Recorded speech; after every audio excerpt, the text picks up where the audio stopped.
이제 그럼 1단원의 마지막 내용인 판의 경계와 지각 변동에 대한 공부를 한번 해볼게요. 여기 처음에 이제 영상이 있으니까 영상을 한번 잠깐 보도록 하겠습니다. 오늘 지역에서 화산 폭발이 일어나 항공기가 결항하였습니다.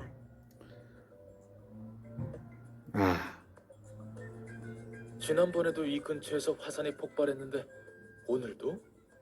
예, 화산은 일어났던 곳에서 계속 일어나지요. 특정한 지역에서 일어나는 까닭은 무엇일까? 왜 특정한 지역에서 일어날까요? 화산은 화산이 생겨나면 그 화산이 계속 터지고 또 터지고 화산이 죽는 경우를 사화산이라고 하는데 그러다가 다시 또 분출하기도 하지요. 특정 지역에서 화산이 계속 나타나는 이유는 무엇일까요? 그것은 우리가 지난 시간에 배운 지진 때, 화산 때의 요 일치되는 부분, 지진 때와 화산 때의 요 일치되는 이 부분과 관계가 있을 겁니다. 판의 경계라는 것이 있는데 교과서를 한번 살펴보면 지구의 층상 구조 중에서 지구의 층상 구조라는 것이 지각, 멘틀, 그다음에 외핵, 내핵입니다. 근데 이런 층상 구조 중에서 지구의 겉부분을 이루는 지각과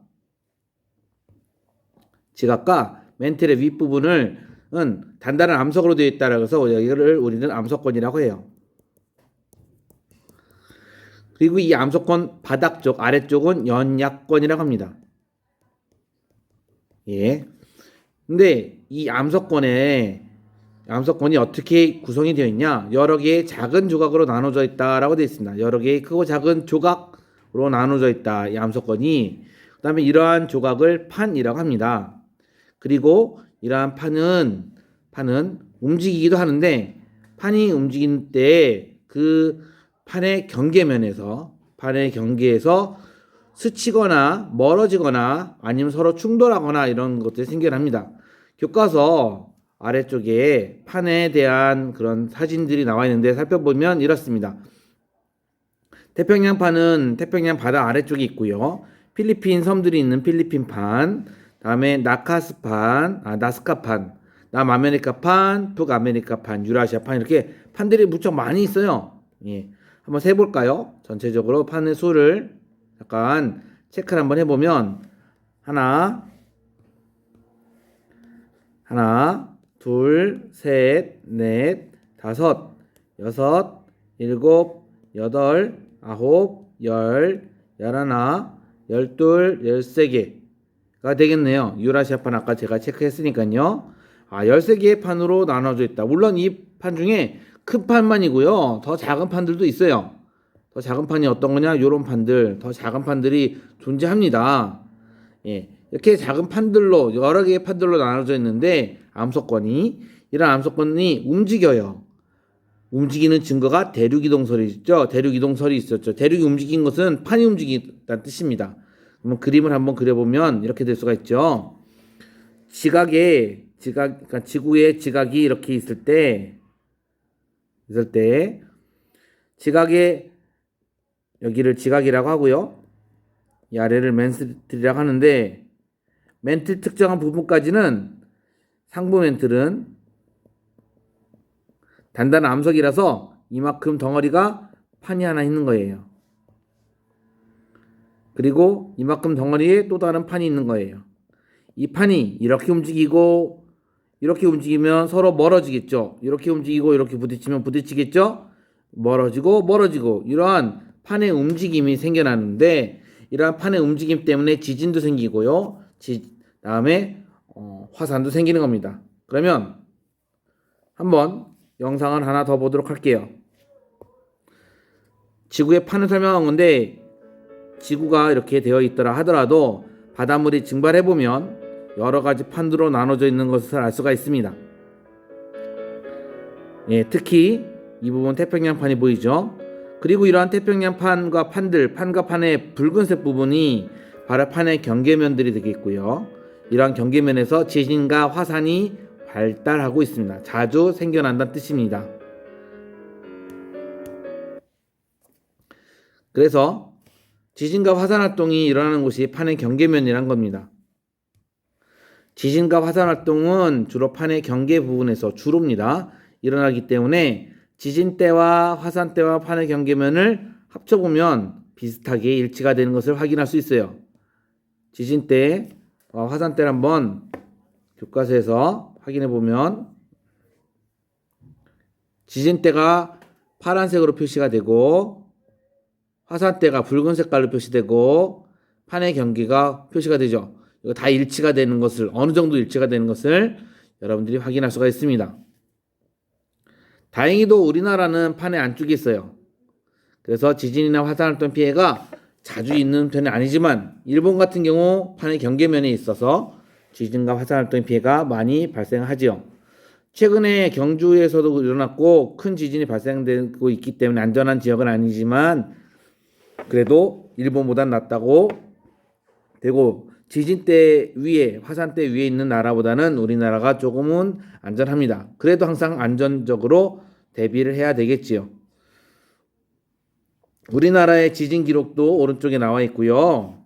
여러 가지 읽어보시면 되겠고요. 내용 정리를 한번 보도록 하면 판의 경계면에서 여기 첫 번째 지각과 멘틀의 윗부분을 우리는 판이라고 하고요. 다음에 지진 때와 화산 때는 판의 경계와 대체로 일치하죠. 이런 사실들을 공부하시면 되겠고요.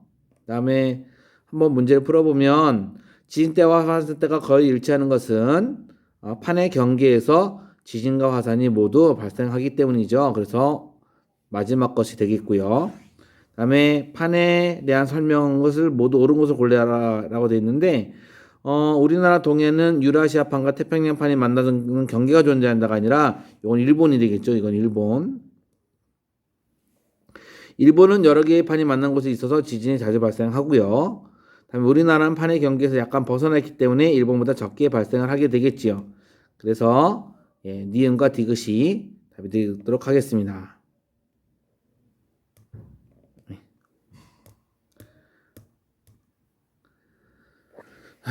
이제 다음 해보기인데 스마트 기기로 한번 알아보라는데 어떤 걸 알아보는 거냐? 전 세계 판의 경계 이런 것을 한번 찾아보자라고 되어 있는데 이건 아까 전에 봤던 도움 영상을 보면 여러분들이 알 수가 있을 듯합니다. 그러면 이제 이번 단원 내용은 거의 다 풀었습니다. 여러분들은 암석의 인포그래픽 같은 거 한번 교과서에 있는 걸 직접 한번 만들어 보면 도움이 될 듯 합니다. 그래서 이런 암석들은 선생님 채널에 동영상들이 있으니까 한번 되겠고요. 도움 영상 한번 보도록 할게요.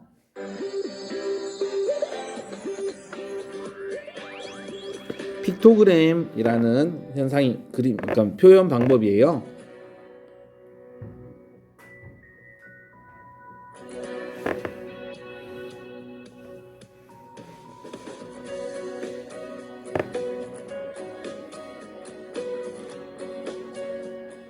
무엇을 뜻하는지 말하지 않아도 알 수 있겠죠? 또는 글씨를 읽지 못해도 알 수 있어요. 이렇게 누구나 쉽고 빠르게 알아볼 수 있도록 나타낸 것을 픽토그램이라고 합니다. 그림 문자라고도 할 수 있는데 사람들이 지켜야 할 행동을 약속된 그림으로 알려주죠. 이 픽토그램은 1972년 독일의 미넨 올림픽에서 처음 등장했어요. 바로 선수들의 에너지가 넘치는 역동적인 자세를 잘 포착해서 표현해냈죠. 이렇게 독일의 한 디자이너가 올림픽의 각 종목을 간략한 기호로 표현하는 방식을 개발한 것에서 시작됐어요. 딱 봐도 어떤 종목인지 알 수가 있겠죠. 나라의 문화까지도 담아내고 있죠.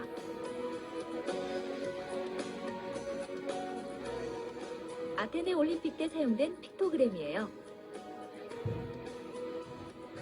그리스의 고대 문화 양식이 잘 드러나도록 디자인됐죠. 중국 베이징 올림픽 때 사용한 픽토그램은 한자를 사용하는 나라임을 강력하게 표현하고 있어요. 이렇게 픽토그램은 명쾌한 언어이자 독특한 회화의 한 표현 방식이라고까지 할 수 있습니다.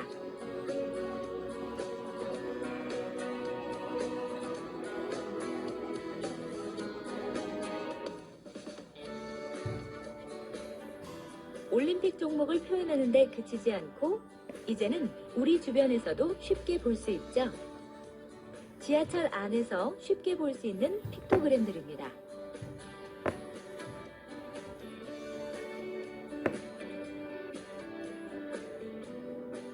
또 사람들이 많이 모이는 야외에서도 많이 봤을 거예요.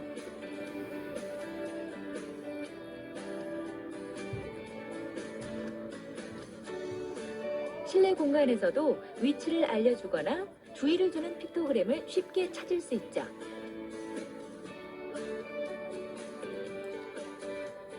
최근에는 우리나라에서 디자인한 픽토그램이 세계적으로 인정하는 국제 표준 디자인으로 채택되기도 했어요.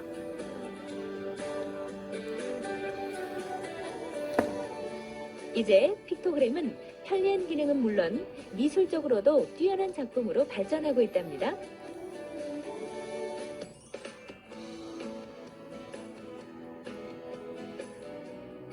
약속이자 언어인 픽토그램. 직접 한번 만들어 볼까요? 일단 어떤 장소에서 무슨 내용을 전달하면 좋을지 주제를 정해야겠죠?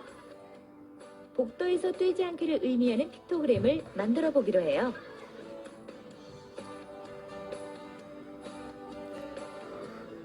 먼저 주제에 맞는 상징물을 생각해보고 그려봅니다.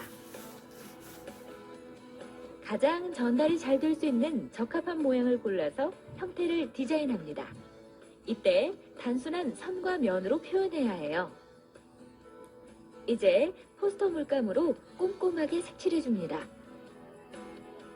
최소한의 색상으로 한눈에 들어올 수 있도록 해야겠죠? 어때요? 누구라도 한눈에 알아볼 수 있겠죠? 네, 그렇다면 이제 여러분들한테 제가 이 픽토그램 영상을 보여준 게 이번 단원이 암석이 인포그래픽, 암석을 정보가 나타나도록 픽토그램에 한번 그려보는 것이니까 여러분들이 교과서 하단에 한번 직접 그려보고 아니면 표현을 해보고 하는 것도 좋을 듯 합니다. 그리고 마지막으로 대단한 마무리가 있고요. 교과서 맨 뒤쪽에 정답도 나와 있으니 직접 확인해 보시기 바랍니다. 그러면 이처럼 이제 첫 번째 단원, 대단원 우리가 전체를 다 본 겁니다.